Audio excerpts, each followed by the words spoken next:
Alright, so I guess, yeah, it's been a little tough lately for everyone, and we were usually really thrifty and feel like we live within our means or under our means, but lately it's been, the inflation's gotten so bad where we've had to really buckle down and kind of see where we could save money.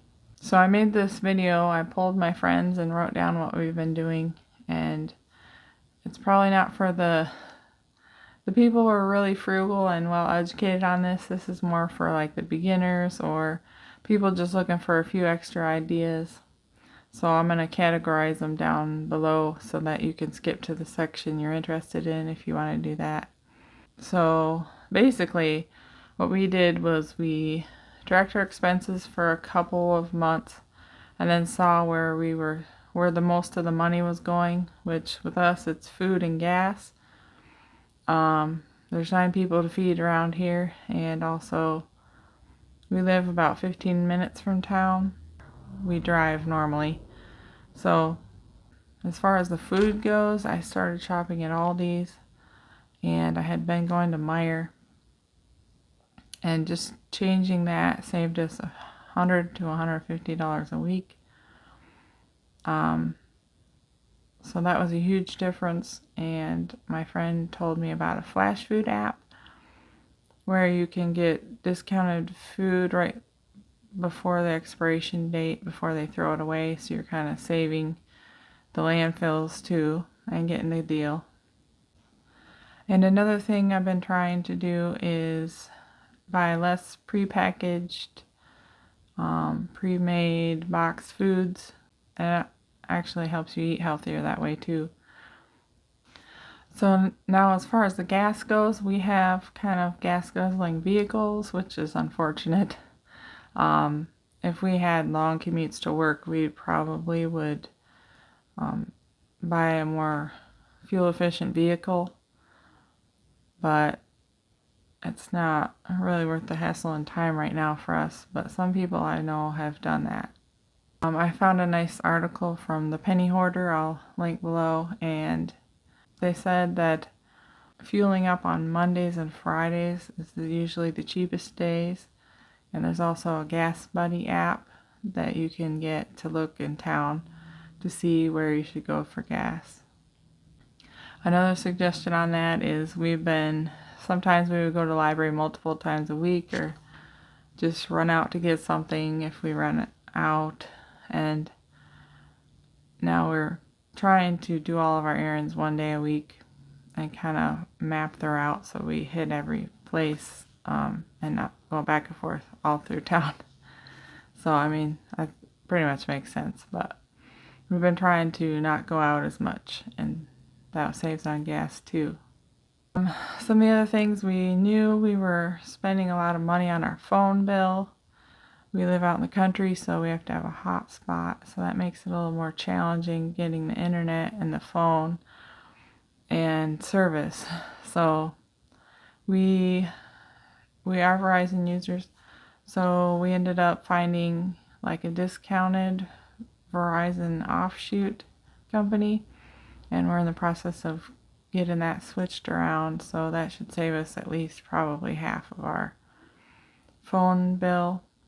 And so I mean, we kind of might have to sacrifice on internet speeds, but a lot of saving money is sacrificing your convenience and comfort, which you can be bitter about it, or you can just say, hey, I'm going to make this work. It's going to be harder.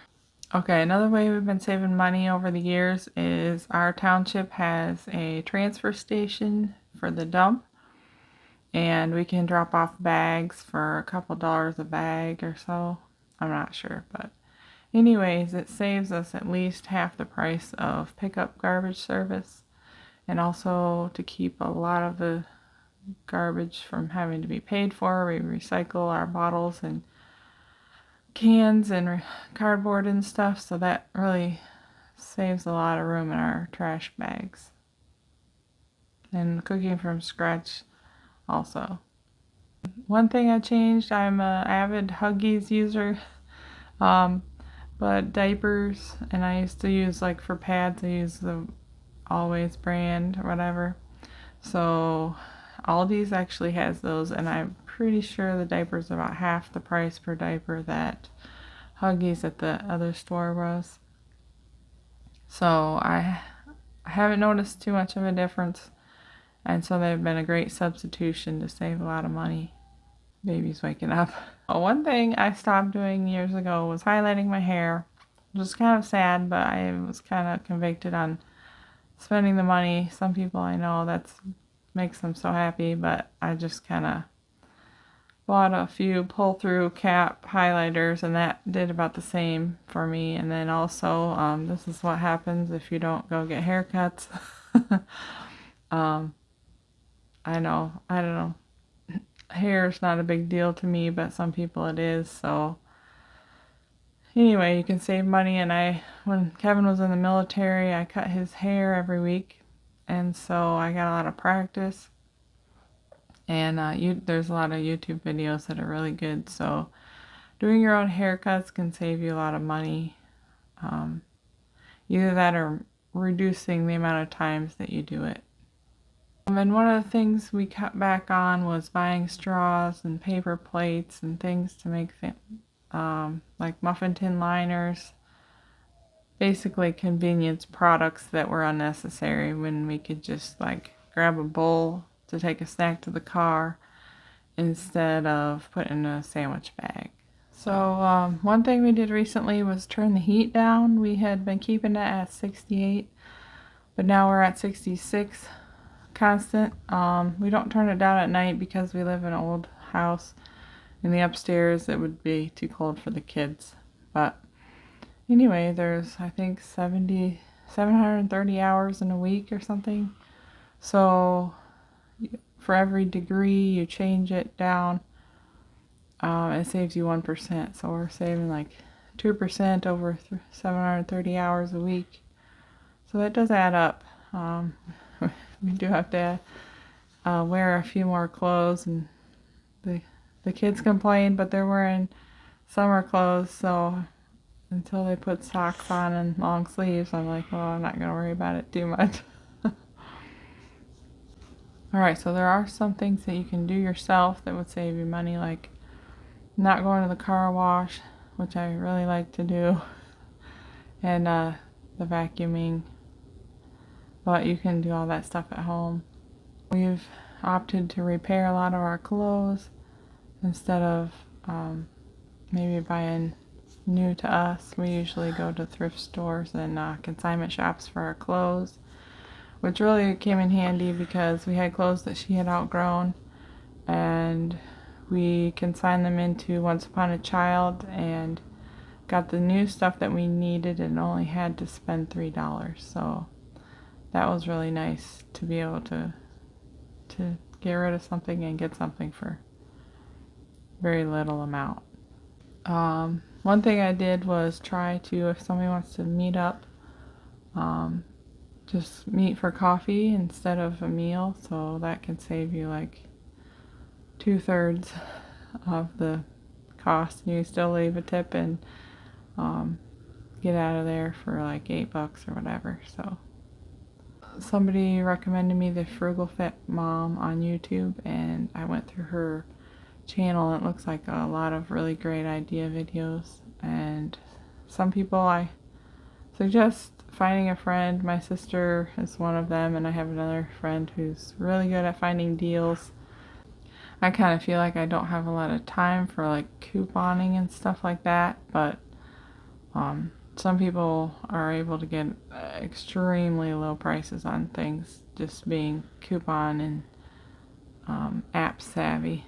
Another thing is we have some chicken in our freezer, and I'm no longer able to eat chicken anymore, so we have a friend we're going to barter or trade some chicken for venison. So just thinking like, well, I can do this well. Like maybe you can cut hair, or maybe your friend can cut hair, and you can take their portraits, kind of do a little swap. Back in the olden days, they used to barter all the time. Hey, I'm good at this, you're good at that, let's help each other out. So I think more and more of that's happening these days. I've had a lot of friends say that they're a reseller, or even stuff around the house we don't use anymore that's of value. You can just opt to sell it and earn the extra money, and after all, if none of this makes enough of a dent, I'm basically going to get a job. So I mean, thankfully it can work around Kevin's schedule, and I really love working, so I'm not too sad about it, but I'm sure it'll be more of a tight schedule, and the kids will have to do a little bit more chores so things can run smoothly. But I mean, we're all making sacrifices these days, and hope you found something helpful. Okay, just a minute. So we'll see you next week. Bye. You can say bye? Bye. Okay.